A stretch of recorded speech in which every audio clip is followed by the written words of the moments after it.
La République démocratique du Congo a été démembrée et passée à 26 provinces, dont la province de Lomami, l'une des provinces minières issues du Grand Kasaï. Nous avons invité pour vous aujourd'hui le gouverneur de cette province pour répondre aux différentes questions liées à sa province. Nous vous disons bienvenue et merci de nous recevoir chez vous. Comment allez-vous, monsieur le gouverneur? Je me porte bien, madame. Pouvez-vous vous présenter à nos fidèles téléspectateurs? Alors, moi, je me nomme Nathan Ilunga Numbi, gouverneur de la province de Lomami. Il y a aussi Olomami. Il y a le Haut-Lomami qui est d'ailleurs une province frontalière avec la mienne. Donc, nous sommes voisins. La province de Lomami et la province du Haut-Lomami. Donc, ce sont des provinces voisines. Nous partageons les mêmes frontières. Comme vous l'avez dit, nous partageons également les mêmes richesses. Richesses minières. Minières, bien entendu. Ma province est démembrée de la province du Kasaï oriental. C'est la province de Lomami qui est une départition de la province anciennement appelée le Grand Kasaï oriental. Et donc le Kasaï oriental qui était composé de 3 districts, le district de Chilenge, le district de Sankuru et le district de Kabinda. Alors c'est ce qui était autrefois appelé le district de Kabinda, qui est aujourd'hui converti en province de Lomami et non pas du Haut-Lomami. Alors nous continuons, pouvez-vous réellement nous faire découvrir cette grande province de Lomami dont vous dirigez? La province de Lomami, comme je l'ai dit ici, que c'est une des parties de l'ancienne province du Kasaï oriental. Elle est entourée des provinces suivantes. Lesquelles? Le Kasaï oriental, le Kasaï central, la province de Lualaba, la province du Haut-Lomami, la province de Tanganyika, la province de Maniema et la province de Sankuru. Donc la province de Lomami est entourée par 7 provinces. Sa superficie c'est de 56 800 km². 56 800 km². 56 000. C'est énorme, hein? Une des grandes provinces. Exact. Ah, donc, la population est estimée au-delà de 4 millions. Et nous sommes une province à vocation agro-pastorale. Donc, nous vivons principalement de l'agriculture. Bien parce qu'au niveau de la province, nous n'avons pas encore développé des usines de transformation ou des sociétés minières. Voilà pourquoi nous disons jusque-là, nous sommes encore dans l'agro-pastoral. Mais c'est aussi une province qui est riche en matières premières. Là, on ne peut pas quand même l'oublier. Je vous ai dit que nous partageons les mêmes réalités minières avec le Haut-Lomami. Donc, quand vous voyez la toutes province, les richesses. J'ai cité ici 3 grandes provinces du Katanga qui partagent les limites avec la province de Lomami, notamment la province de Lualaba, la province de Haut-Lomami et la province de Tanganyika. Vous avez été élu, ce qui est sur base d'un programme. Pouvez-vous nous parler de ce programme? De manière traditionnelle, lorsqu'on a un mandat, c'est un mandat de 5 ans. Mais il faut rappeler que nous avons été élus à la suite de la déchéance de l'ancien gouverneur. Ce gouverneur, qui est mon prédécesseur, avait déjà réalisé 3 ans et demi. Et il n'est resté qu'une année, quelques mois aussi, pour qu'on arrive aux élections qui pointent à l'horizon. En termes de ces mandats, nous avons été élus, c'était un certain 6 mai 2022, pour obtenir l'investiture du chef de l'État au mois de juin, un certain 14, et notre gouvernement a été investi par l'Assemblée provinciale un certain 17 juillet 2022. Donc, pour vous dire... C'est presque une année et demie. Une année, c'est un mandat d'une année. 3 mois. Et nous n'avons présenté notre programme que pour une année. Une année, c'est-à-dire qu'est-ce que nous pouvons faire dans une province comme la plus grande province de Lomami, la province qui a été un district où presque tout est à reconstruire, là où il n'y a ni infrastructure routière, ni infrastructure administrative, moins encore une administration qui avait été déjà bien mise en place. Et donc il fallait ne fût-ce que travailler pour essayer de remettre en place une bonne administration, essayer de remettre encore en ordre la chaîne des recettes qui n'a jamais existé. Qui n'existait pas dans le temps, voilà. Alors, comment il faut booster? Nous avions dit que notre mandat consistera à essayer maintenant de poser des jalons pour que ceux qui vont venir après nous ne puissent pas avoir les mêmes difficultés que nous avons trouvées. Parmi les difficultés, je peux vous dire que la province n'avait ni chara automobile, donc le gouverneur, à son entrée, quand j'ai été élu, il fallait faire les pieds de la résidence au bureau. Et donc, nous avons été obligés de chercher des moyens privés pour commencer à nous mouvoir.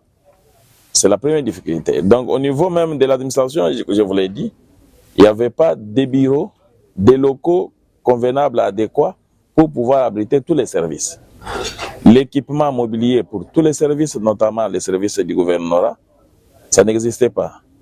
L'énergie, la cellule informatique, tout était presque par terre. Et on a hérité une dette à milliards. Il y a eu des dettes que nous avons héritées. Vous avez hérité, vous avez trouvé dans la province. Lors de la remise. Après 3 ans et demi du prédécesseur. Du prédécesseur. Pas de stratégie de mobilisation et de maximisation des recettes qui étaient mises en place. Pas de contrôle pour pouvoir corriger et sanctionner les récalcitrants au niveau de la régie financière. Ce sont autant de mots que nous avons hérités lors de notre accession à la commande de la province. Et alors, par où avez-vous commencé lorsque vous avez commencé à exercer votre mandat dans la province de Lomami? C'était un peu difficile, mais nous avons commencé par ce qui était prioritaire. Lesquels? D'abord, équiper les services ou la cellule informatique des machines et des équipements qui puissent permettre à l'administration de fonctionner correctement. Parce que chaque jour, vous savez, on doit traiter les lettres. Les lettres qui entrent, effectivement, on doit encore sortir des réponses. Imaginez lorsque vous avez une cellule informatique qui n'est pas à sa place, ou vous devez aller, par exemple, dans une bureautique, un gouvernorat qui doit aller imprimer ses propres lettres dans une bureautique privée. Mais de ce qui est secret, parce que c'est pas encore sorti. Tous les secrets d'État et de la province étaient vendus. Et donc nous avons commencé par juguler cela pour que de telles choses ne puissent pas se répéter. Nous avons rapidement cherché à équiper les mobiliers, parce que c'est l'essentiel. Pour tenir une réunion avec 50 membres du gouvernement, les bureaux déconcentrés, le personnel de l'administration, il faut aller louer les chaises d'une église.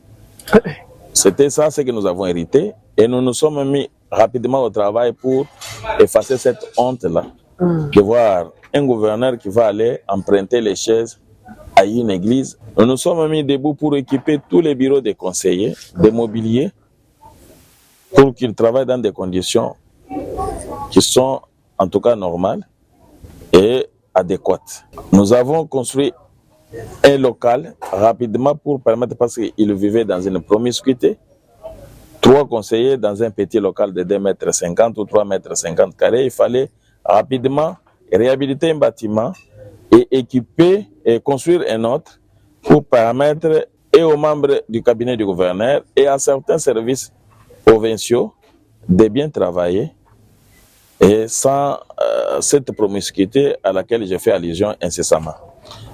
Après cela, nous nous sommes mis debout pour commencer à s'occuper du désenclavement de la province, parce que notre province comprend au moins 5 territoires, 2 villes. Et le 100% de notre réseau routier est constitué de routes de dessert agricole. Et c'est comme ça que nous avons, dans le cadre des investissements, nous avons commencé par réhabiliter les routes de dessert agricole, notamment au niveau de la ville de Cabine, d'abord aussi par même l'assainissement et l'entretien des avenues ou de la voirie, au niveau des territoires, des artères principales au niveau des chefs-lieux, notamment Ngandanjika, et la route provinciale qui part par exemple de Ngandanjika, Chidiville, Kabinda, Kapatamine, Munyenge, Kapinda, Du côté de Bakoma, avez-vous construit combien de routes au total? nous avons réhabilité. Environ, nous pouvons dire jusque-là, nous pouvons estimer à une centaine de kilomètres de routes de dessert agricole. Été réhabilité. Déjà réhabilité avec les fonds propres. Utilisable. Parce qu'il faut utiliser, bien entendu, parce qu'aujourd'hui, il faut rappeler que depuis que nous sommes élus, nous ne travaillons qu'avec les moyens des bords, c'est-à-dire les moyens mobilisés par la province elle-même. Sans de dette. Vous n'avez pas emprunté ou allé... Non, on ne s'est pas endetté. Ni des tiers. Moins encore des banquiers qui nous viennent en aide, nous nous forçons. Dans ce cas d'abord, parce qu'il faut aussi ajouter qu'au niveau même du personnel de notre gouvernorat, ils avaient déjà accumulé des arriérés de plus de 26 mois. 26 mois. 26 mois impayés. Même chose au niveau des ministres, membres du gouvernement. Et quand je suis arrivé, j'ai commencé à payer régulièrement jusqu'au jour d'aujourd'hui. À partir de cette date de juillet 2022, jusqu'à ce jour, il n'y a aucun arriéré en termes de paiement, que ce soit pour l'Assemblée ou du côté du gouvernement. Donc, si on comprend bien, 3 ans et demi, il y avait une accumulation des arriérés de salaire. Une accumulation des arriérés de salaire de plus de 20 mois. Vous avez fait qu'une année et demie. Voilà. Mais déjà, avec moi, tous les travailleurs du gouvernorat, l'Assemblée provinciale aujourd'hui, peuvent vous dire qu'ils n'ont aucun problème en ces termes de paiement vis-à-vis de mon gouvernement. Comment avez-vous fait? C'est la magie Non, c'est la discipline. Quelles sont vos stratégies? Donc, il faut être soi-même d'abord discipliné. Il faut être soi-même ordonné. Et il faut accepter aussi des sacrifices. Parce que gérer une entité, si vous y allez avec l'idée de s'enrichir, vous allez récolter la honte. Mais si vous y allez avec les idées de relever les défis, accepter, parce qu'il faut se faire soi-même déjà sacrifice. Et c'est comme ça que les choses peuvent avancer. Donc vous vous êtes sacrifié pour la province, nous nous sacrifions pour la population de Lomami, pour la province. Parce qu'ils veulent voir un nouveau leadership à la tête de la province. Un changement dans la manière de concevoir la politique aujourd'hui. Donc vous avez payé toutes les arriérés de... Tous les arriérés, et que ce soit du côté de l'Assemblée et du côté du gouvernement. Vous devez construire de réhabiliter de routes. Nous avons été à mesure de faire comprendre à notre population et aux institutions qu'avec la volonté, même s'il n'y a pas assez de moyens financiers pour la province, mais si on est discipliné, si on y met de la volonté, les choses peuvent marcher. Nous continuons. Après avoir réhabilité les routes, payé les arriérés, qu'avez-vous fait encore de plus? Ça, c'était au niveau des moyens mobilisés par la province. Je ne me suis pas arrêté là. Nous sommes dans un grand lobbying, tant au niveau national qu'au niveau international, parce que je me suis dit, une province ne peut pas s'isoler et du gouvernement central sans cet appui. On n'est rien.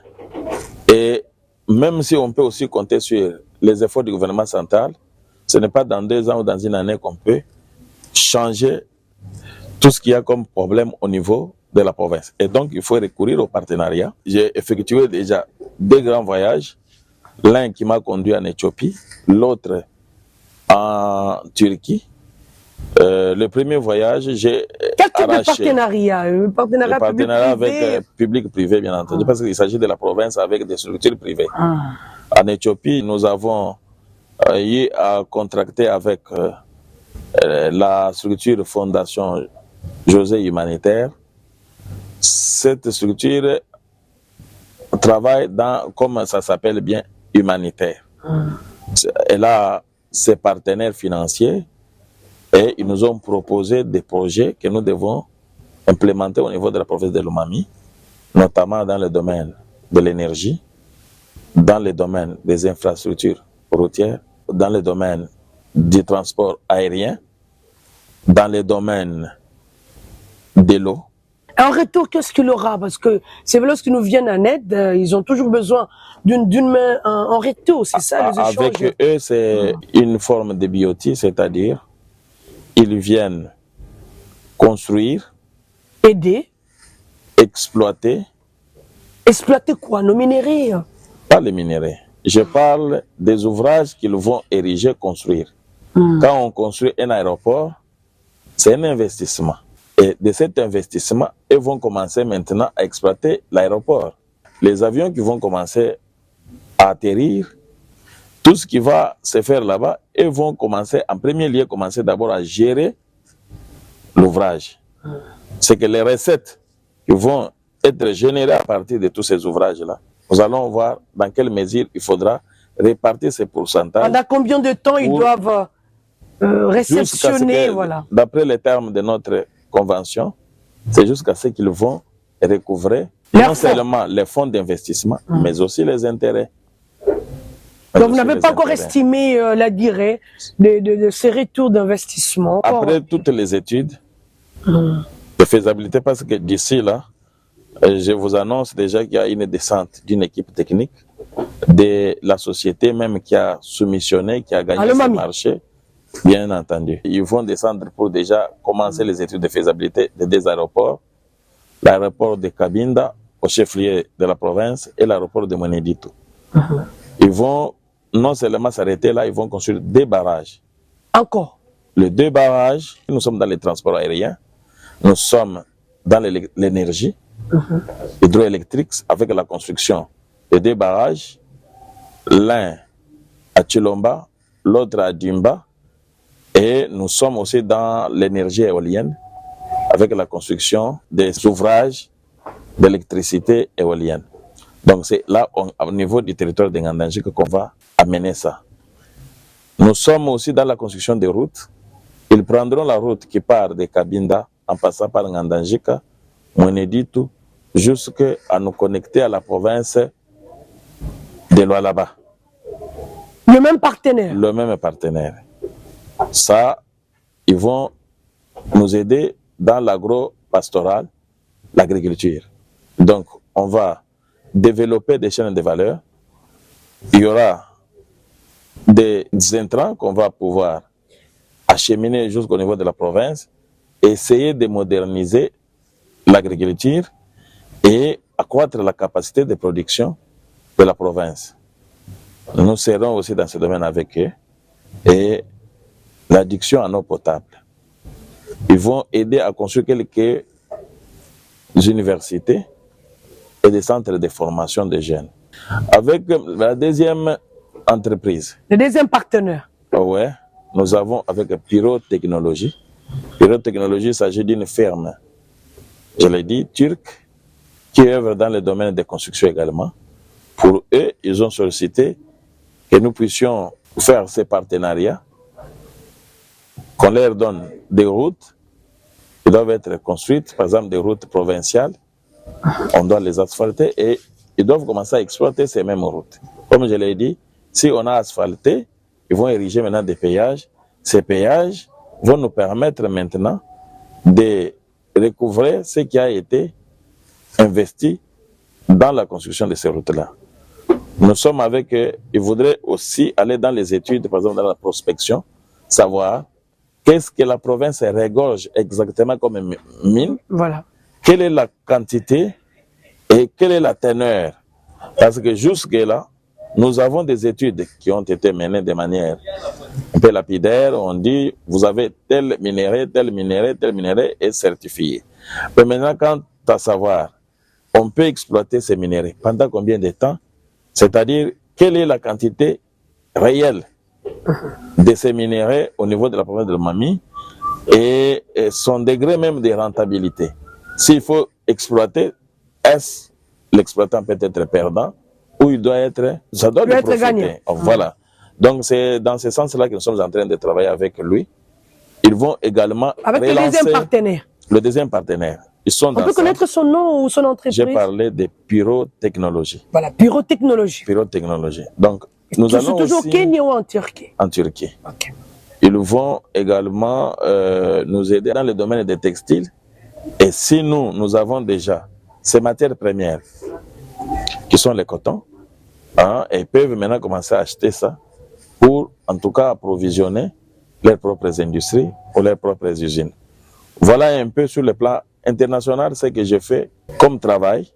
Au jour d'aujourd'hui, je peux vous dire, avec la première que je venais de citer ici, José Humanitaire, nous sommes déjà à l'étape des études, les études du milieu, les études techniques déjà cette semaine. Les autres groupes vont descendre. Avec la première, il fallait qu'on ait, en tout cas des termes de référence, et qu'à partir du gouvernement central, ils avaient posé quelques préalables pour qu'ils puissent maintenant descendre. Nous pensons que le préalable le plus difficile, c'était celui d'obtenir la garantie. Elle était de combien on peut estimer? Non, la garantie bancaire, ça signifie tout simplement qu'il y ait une banque, elle se porte garante, et qu'aujourd'hui, si la province n'arrive pas à payer ou à rembourser les fonds qui vont être décaissés pour le développement de la province, cette banque-là se chargera de cela. Et donc, nous sommes dans ce contexte, dans cette philosophie. Ils ont accepté de mettre la garantie. Et je crois tous les éléments que la banque nous avait déjà demandés, nous sommes prêts de les donner. Et on aura déjà à envoyer cela aux partenaires pour qu'ils descendent eux aussi, afin de procéder déjà aux études. Est-ce que vous avez eu le temps d'étudier tous ces partenariats, tous ces contrats de façon sérieuse pour ne pas faire perdre peut-être à la population dont vous avez envie de le voir évoluer, se développer? Il n'y a pas de peur dès lors qu'on sait que ce sont des investissements qui vont profiter à la province et c'est productif. On n'investit pas dans les loisirs. Quels sont les critères imaginez, que ces partenaires sont sérieux? Je parlais de la construction d'une route. Vous savez, il faut créer les opportunités. Il faut créer les opportunités. Vous avez une route, par exemple, qui n'était pas fréquentée parce qu'elle n'était pas praticable. Aujourd'hui, le fait qu'elle est asphaltée, vous pouvez vous imaginer les flux de déplacement qui va être maintenant constaté sur cette route-là. Et combien ça va générer. Aujourd'hui, si les gens ne sont pas en train de se mouvoir, c'est par rapport à la qualité des routes.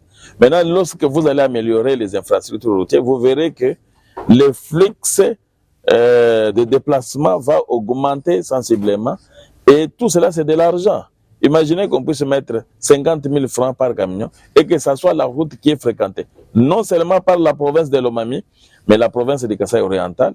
Nous sommes la charnière et nous, compte tenu de notre condition géostratégique, il faut passer par Lomami pour se rendre. Kasaï oriental doit passer par Lomami pour aller à Tanganyika.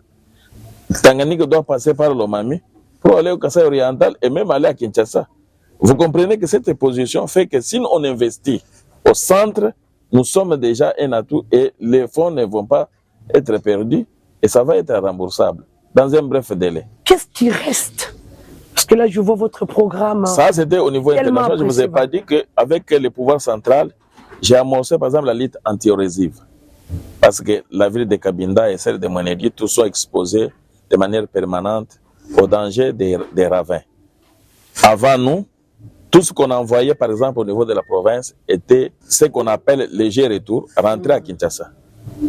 On a envoyé par exemple pour les ravins Inilo, ça c'est au centre, au cœur même de la ville de Cabinda, c'est sur la nationale numéro 2.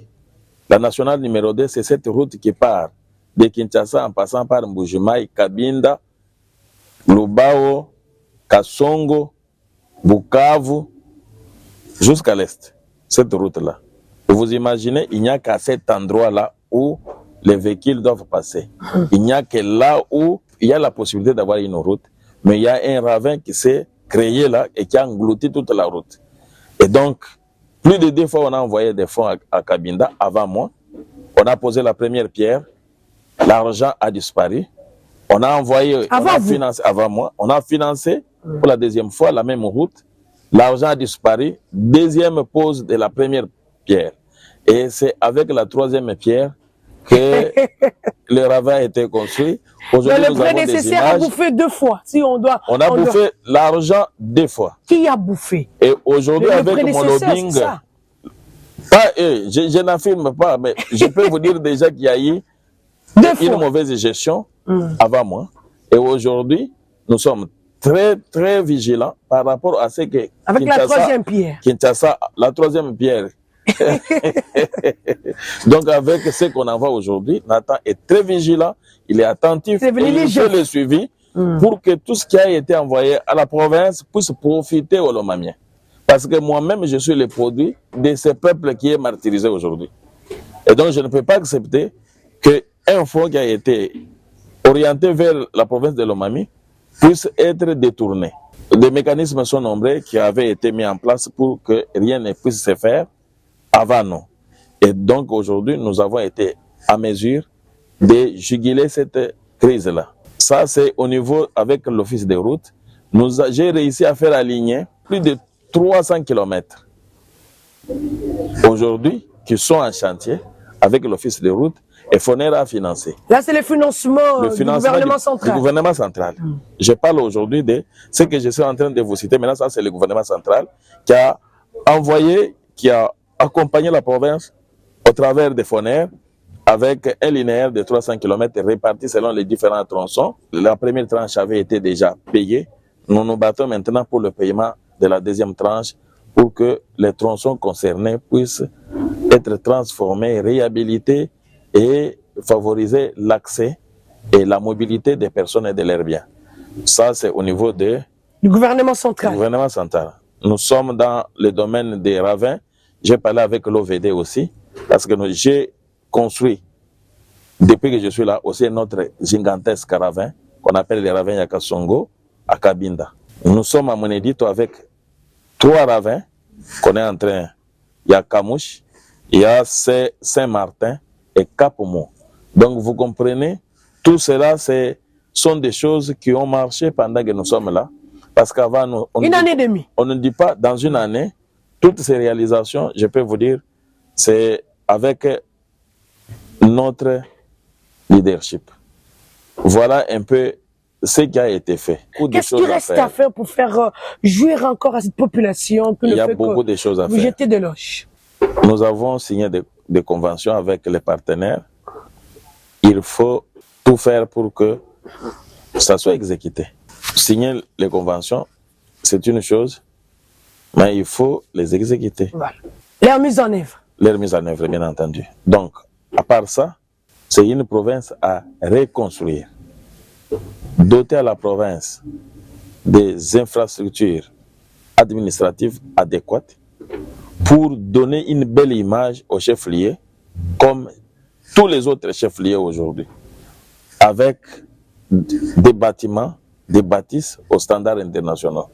C'est notre rêve, c'est que si on parle de visiter les chefs-lieux de la province de Lomami, quand on y entre, on doit comprendre qu'on est dans un chef-lieu, pas ce qu'on vit aujourd'hui, encore avec l'image du district.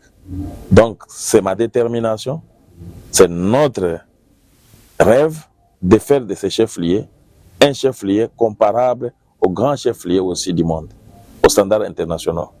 C'est de non seulement s'arrêter sur les chefs-lieux, mais comme il y a déjà une deuxième ville, on est dit, faire qu'elle regorge aussi, en tout cas, des infrastructures propres à une ville. Digne. D'une véritable ville, deuxième ville de la province de Lomami. Et voir comment il faut assurer la connectivité entre les différents territoires par ces travaux, non seulement de réhabilitation, mais avec l'immense programme que nous avons avec les partenaires, asphalter et moderniser toutes ces routes-là. Électrifier toutes les grandes agglomérations, ça fait partie de nos rêves. Même si tout cela ne peut pas être fait dans une année, mais notre souci aujourd'hui, c'est de poser des jalons pour que c'est lui qui vient après nous, qui se dise qu'il a été épargné des mots que nous avons trouvés. À chaque jour, il faut soustraire un problème de cette centaine de problèmes qui aujourd'hui sont en train de préoccuper les Lomamiens. Nous sommes vraiment à la fin de ces numéros. Un mot pour les autorités ainsi que pour la population lomamienne qui ne cesse d'appeler. Merci beaucoup, madame. Ils doivent être rassurés que leurs leaders émergents travaillent pour leur intérêt. Ils doivent croire encore parce que si les autres avaient échoué, mais au moins nous ne pouvons pas souhaiter cela. Et c'est déjà visible sur le terrain. Nous avons décidé d'accompagner les chefs de l'État. Et votre secret pour bien gérer, comme vous gérez maintenant, c'est quoi?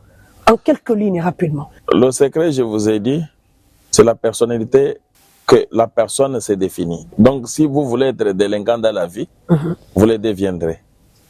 Mais si vous dites qu'il faut servir les autres, en tout cas, cela ne doit pas vous quitter dans votre tête. Il faut y aller, même si les autres peuvent vous compliquer.